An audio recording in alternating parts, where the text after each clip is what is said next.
Bhojpuri industry के मशहूर comedian मनी मेराज ये तो कॉमेडी जब बनावेला तो समझल एकदम दीवाना कर देलन अपन पब्लिक के। एगो इनकर कॉमेडी वीडियो कोनो तू देखब मनी मेराज वाइंस के तो दीवाना हो जीब। लेकिन मनी मेराज एगो अलग रूप अपना ले बड़न। उनकर एगो फिल्म भी यार वेलकम तो तू फिल्म के जरूर प्यार दिया मनी मेराज के चाहत हो बता।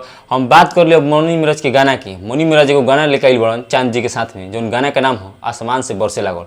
और ये गाना मनी मेराज के सब हीरो से सब जितना भी भोजपुरी में गायक बड़न सब कोई से ज़्यादा व्यू आ गए मनी मेराज के गाना पर। 2.5 लाख मात्र 5 घंटा में। ये गाना पे भी खुद मनी मेराज नहीं खन गए, लेकिन गाना का गए बड़न चांद जी सुन के हमर गम बादल। इनकर फीट में बड़ी शिल्पी राज गई बड़ी गाना भाई बवाल, बहुत ही प्यारा आवाज बा चांद जी के। और शिल्पी राज के तो भाई का ही हम बात करें। शिल्पी राज तो भोजपुरी इंडस्ट्री में इनकर चर्चा ना हो तो समझे कि कोनो गाने नहीं खे।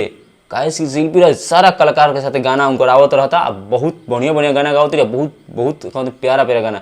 और ये जो गाना बा आसमान से बरसे लागल, मनी मेराज जौन एक्टिंग कर दिलन गाना पर भाई 50 मिलियन 150 मिलियन एकदम आम बात बाटे इनका खातिर। काहे कि ये बंदा नाम बनाया है, जीरो से हीरो बना है। और इनका भी फिल्म आ रहा है वेलकम, आप जरूर देखिएगा। लेकिन ये गाना जरूर आप लोग सुनिए आसमान से बरसे लागल, जिसमें मनी मेराज एक्टिंग किए हैं। क्या एक्टिंग करते हैं मनी मेराज, कॉमेडी में तो दीवाना बना कर रख दिए, लोगों को हंसा हंसा कर पागल कर देते हैं अपने वीडियो में। और ये गाना बना रहे हैं, क्या एक्टिंग करते, लगता है कि यही गा रहे हैं, लेकिन नहीं, ऐसा बात नहीं है। गाने को गाते हैं चांद जी, आसमान से बरसेला। और गाने को लिखे हैं शाहिद जी, और इसको म्यूजिक कंपोज किए मास्टर प्रिंस।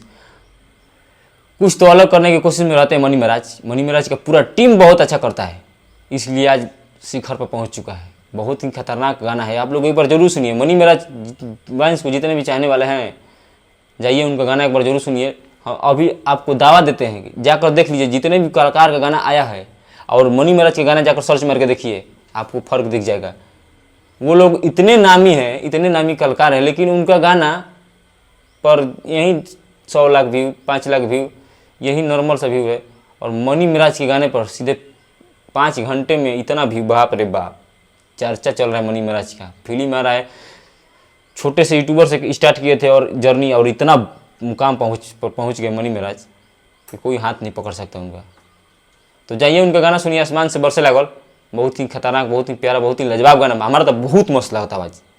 एक बार तारा क्वेश्चन लगा था कमेंट करके जरूर बताइए, गाना का जरूर सुनिए।